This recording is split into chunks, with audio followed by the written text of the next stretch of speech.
እኔ የመጣሁት ያው አጋጣሚ ነው።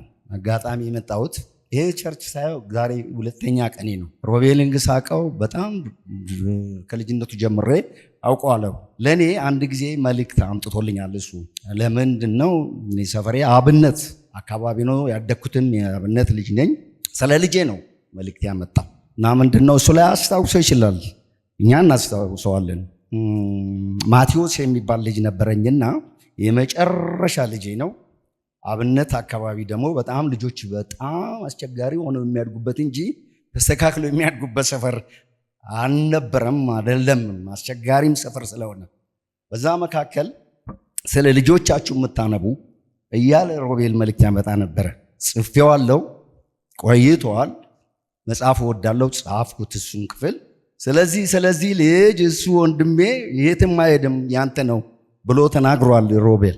ስለ ማቴዎስ አንድ ልጅ አለ አለኝ፣ የምታነባ የመጨረሻ ሰው አንባምነ። ስለዚህ ልጅ የምታነባ ሰው ነው። ይሄ ልጅ በእጁ ችቦ ይዞ አየዋለሁ።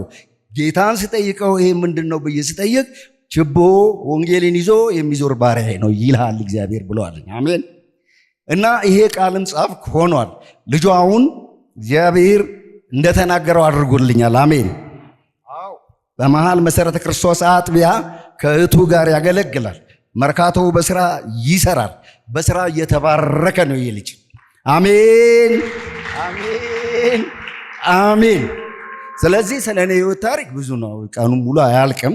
አጋጣሚ ዛሬ እቺ ትንሽ በእግረ መንገድ የተናገረ ቅድም ስመጣ መጽሐፍ ቅዱስ አላስኩም። ምን ማለት ነው? ልጄ እዚህ ቤት ገዝታለች እዚህ ጋር እሷን ለማየት መጥቼ ነው። እሷም የመሃል መሰረተ ክርስቶስ የመልካም ኳየር ዘማሪ ናት። ስምረት ትባላለች። ይዣ ትመጣለሁ። ስለ እሷም ብዙ ነገር ነበር። ዶክተር ትሆናለች ብሎኛል። ዶክተር ሆናለች። ይቺ ልጅ ብዙ ነገር በቤቴ ላይ ሆነዋል እና ሙሉ ወንጌል ይህን የመሰለ ወንድም አትርፈዋል። እስቲ እግዚአብሔር ይባረክ። ሙሉ ወንጌል በጣም ብዙዎች አገልጋዮች በኢትዮጵያ ውስጥ በምድር ዙሪያ በትናቸዋለሁ የተባሉት የሙሉ ወንጌል ልጆች ናቸው። እግዚአብሔርን ስለዚህ አመሰግናለሁ። አንተ እግዚአብሔር ባሪያ ሁን። አሜን። ጨርሻለሁ።